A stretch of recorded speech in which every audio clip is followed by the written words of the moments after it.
Maksudnya gini, Pak, bikin logo yang kuat, Pak. Bikin logo yang kuat sekali, yang membuat orang seketika lihat itu adalah Repro. Boleh ya? Saran saya sih, karena saya dapat saran dari Pak Kiki juga. Pak Kiki kan dulu FGS-nya kuat banget nih. Sekarang FGS Link kan. Jadi ketika kita lihat simbol itu, agennya nggak usah tulis FGS, kita sudah tahu ini timnya Kiki. Oke, boleh ya, boleh ya. Nah, waktu itu saya bilang, Ki, saya bikin, Ki. Besok saya bikin logo saya, langsung jadi Royal Diamond.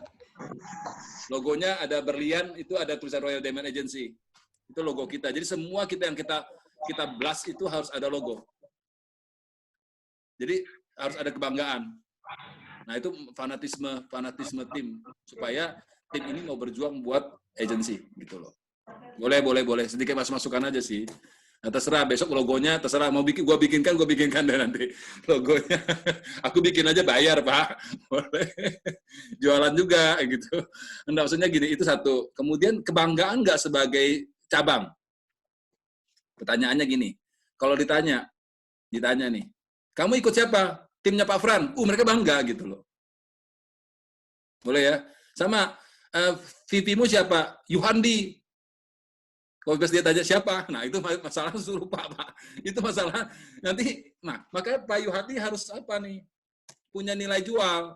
Sehingga waktu agen kenalan sama agen lain, kamu tim siapa?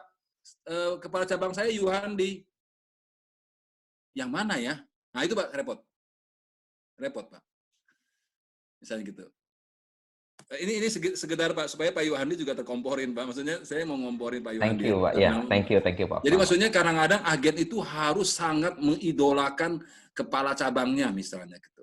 Dia bangga menjadi bagian dan anaknya. Nah, kenapa saya bisa jadi nomor 1 nih? Di cerita boleh pria cerita. Dulu di sekolah Pak, kan selalu di rapot itu ada isi pekerjaan orang tua. Benar ya? Rapor.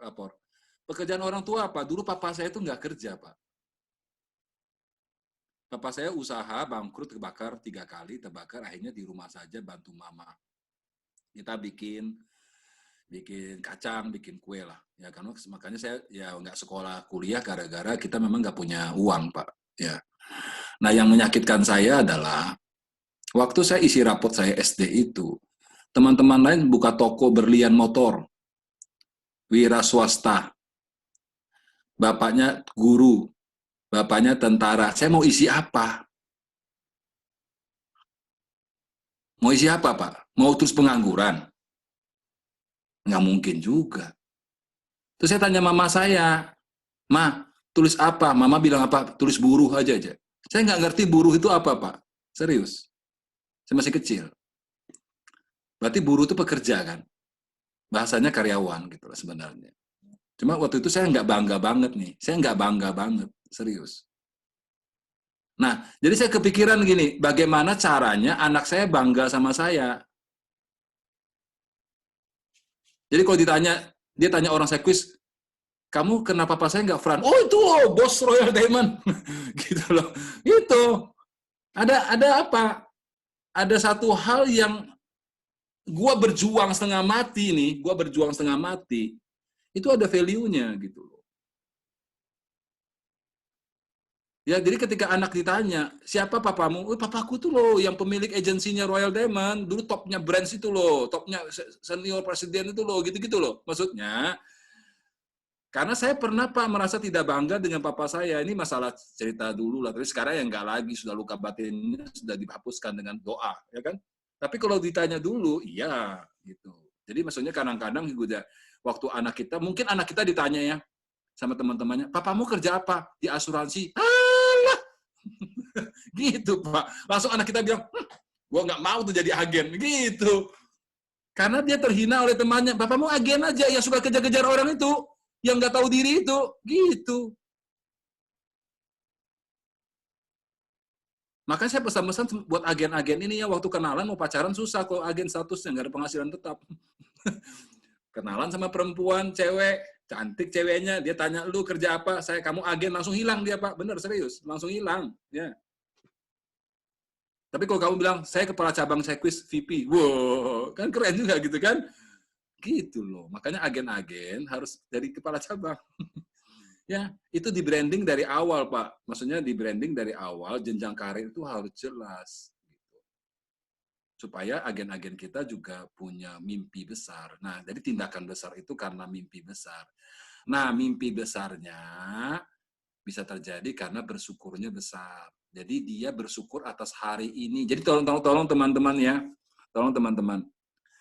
Kalau kamu lakukan hari ini, kemudian kamu nggak tahu ini bermanfaat atau tidak, bagaimana caranya kamu bisa bertumbuh.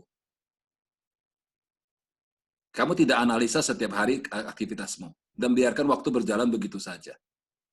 Hari ini nggak prospek juga bersyukur. Kan lucu jadinya. Ada loh agen-agen kita, benar ya? Agen-agen kita. Tapi agen-agen di sini semua bagus-bagus. Aku nggak berani ngomong. Ya, bisa dipenggal kepala gua. Maksudnya, karena agen itu nggak beraktivitas pun dia bersyukur. Kita bayangkan, Pak ya. Di Indonesia ini berapa banyak agen yang ada ya? Ada yang tahu nggak ya jumlah agen di Indonesia ada berapa, Pak Satrio? Bisa tahu, Pak? Nggak tahu, Pak? Gimana sih, Bapak? Nasional kan maksudnya? Nah, ya semua Indonesia ini Seluruh punya agen Indonesia, berapa? seluruh perusahaan asuransi. Nah. Waduh. Lihat dulu data ya. Langsung lu googling ya. Iya. Kita bohong di sini jadi yang tahu, Pak. Serius. Oke, ya. Yang bilang 1,5 juta tapi nggak tahu juga ya benar atau tidaknya. Ya, tujuan kita 1,5 Punya juta. aktif kan kecil aja, Pak. Tujuan kita 1,5 juta. Tapi informasinya mungkin yang masih jualan tuh sekitar nggak sampai 500.000. Ya, nggak sampai. Betul, Pak. Nah, ini kurang lebihnya dari AAJI. Kurang lebihnya. Pertanyaannya, kalau hari ini kita nggak jualan, berarti ada 499.999 orang yang jualan. Dan kemungkinan salah satunya nasabah kita yang didatangi. Gitu. Ya, kalau Jakarta lu nggak jualan, agen Jakarta berapa banyak yang jualan? Siapa tahu nasabah kamu, siapa tahu sepupu kamu, siapa tahu orang yang dekat kamu, dia prospek, matilah lu. Makanya tidak boleh kita selalu tanamkan mahalnya penundaan. Harga sebuah penundaan itu mahal. Anda menunda menghubungi orang, Anda selesai di asuransi. Nah, itu yang selalu ditanamkan ke agen kita. Boleh kok kamu nggak jualan, nggak apa-apa. Tapi satu hal, jangan sampai sepupumu, dua pupumu akan beli sama orang lain. Jangan salahkan saya. Makanya kamu sering kan ketemu prospek, misalnya contoh, Forita sudah punya asuransi, ya Allah, kamu serius ya, Fran? Iya, gue beli sama Yuhandi. Ya gitu. Lu mati lah ya sekalian. Lu itu sakitnya sampai di sini loh, benar serius ya. Jadi kadang-kadang agen mesti diingatin juga. Atau nih, ada agen nih, si Yuhandi Satrio. Lu nggak rekrut Satrio, yang lain rekrut Satrio. Oke? You nggak rekrut Forita, yang lain rekrut Forita. Sebagai leader, Anda fokusnya ke rekrut aja, bos. Saya nggak bilang Anda boleh jualan, boleh lah. Kan saya tahu aja rata-rata jualannya jago. Ya kan? Saya tahu maksudnya itu, apalagi Aloy kan, top brands nomor 1 jualannya. Maksudnya, you nggak rekrut, orang lain rekrut. Agen, you nggak jual, orang lain jual. Nah, you harus sadar nih, bahwa kamu kalau tidak melakukan aktivitas yang positif hari ini, kamu selesai. Nah itu aja. Kurang lebih gitu. Saya nggak tahu tanya apa lagi tadi, lupa sudah. Saya banyakkan ngomong, oke? Okay? Wow, ya ada yang tanya lagi lah. Pak Frans, luar biasa. Kita sangat diberkati ya. Wow, Pak Frans, saya coba rangkumkan dikit mengenai apa tadi yang Pak Frans jelaskan ya, bahwa intinya kita harus mempelajari karakter dari tim kita, ya kan, karakter dari orang-orang yang kita pimpin gitu ya Pak ya. Ya betul. Nah terus gini Pak, tadi ada mengenai training gitu ya. Jadi agen-agen kita arahkan untuk ikut training, ya kan. Agen-agen kita arahkan untuk aktivitas dan seterusnya. Nah pertanyaan saya gini Pak, jika ada agen-agen yang kita minta ikut training ini, tapi kok kayaknya nggak mau gitu ya, bagaimana menghandle-nya Pak? Nah, gampang Pak itu salah di interview awal. Kesalahan utama adalah interview awal pacara waktu mencari jodoh itu, Pak. Anda tidak tahu dia. Anda tidak bisa bangun komitmen. Anda bahkan ada yang menganjurin, santai-santai aja kalau di asuransi jualannya.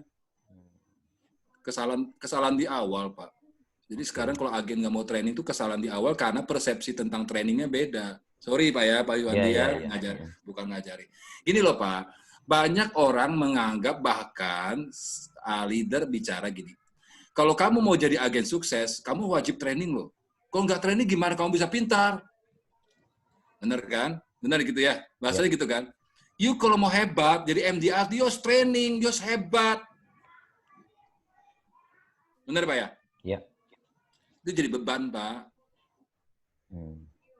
Jadi beban. Sehingga dia anggap training kewajiban.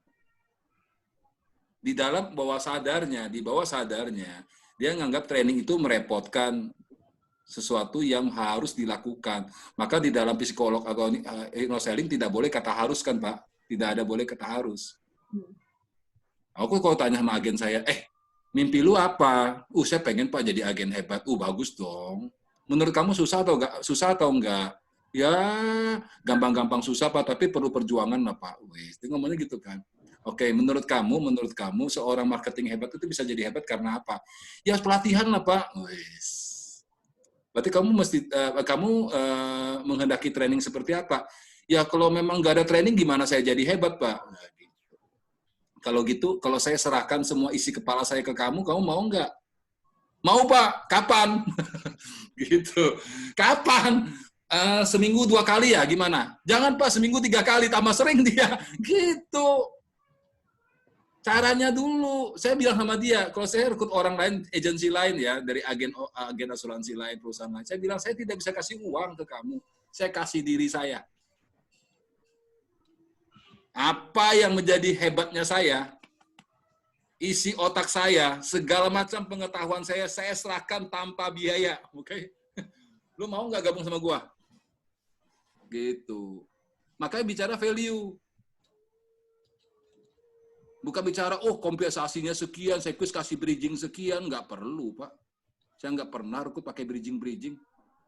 Saya kasih diri saya, kok kamu ikut saya. Seluruh hati saya. Seluruh jiwa raga saya. Kayak orang kawin gitu loh, Pak. Yang bohongnya tuh, yang banyak bohongnya, Pak. Tapi maksudnya gini loh, Pak. Komitmen awal itu adalah, kalau Bapak bilang training, kenapa mereka kesulitan training, Anda selalu menganggap training itu di kelas. Kan selalu gitu Pak ya. Sebenarnya komunikasi 2 arah antara leader, disebut IID itu, Individual Introduction and Drill, itu yang harus dikuatkan. Karena kita tahu Jakarta susah. Oke, Jakarta tuh jauh. Oke. Boleh tanya Pak Samuji. Orangnya masih hidup kan? Saya punya agen namanya Eli di Jakarta. Saya bisa training dia nggak? Secara jarak jauh, iya. Tapi kelas, saya nggak bisa. Pasti. Saya tinggal kontak Pak Samuji. Pak Samuji, ada free hari apa? Hari ini, Fran. Tapi cuma 2 jam. Pak Samuji boleh nggak? Saya minta pada waktu Pak Samuji, saya mau suruh agen saya ke Noble House. Khusus ketemu Pak Samuji, training pribadi. Dia pergi. Nah, itu namanya hubungan baik dengan Pak Samuji. Saya tahu. Dia juga nggak berani nolak saya. Kalau nggak ke Samarinda lagi dia. Gitu, Pak. Ya kan? Dia mesti ada KPI-nya. Ya, KPI-nya Pak Satrio nggak penuh dia nanti. Bahaya sama gua. Gitu. Maksudnya, kita tahu jadwalnya, Pak. Kita nggak perlu jadi trainer yang hebat. Tapi kita punya jadwal melatih agen kita, baik personal kita,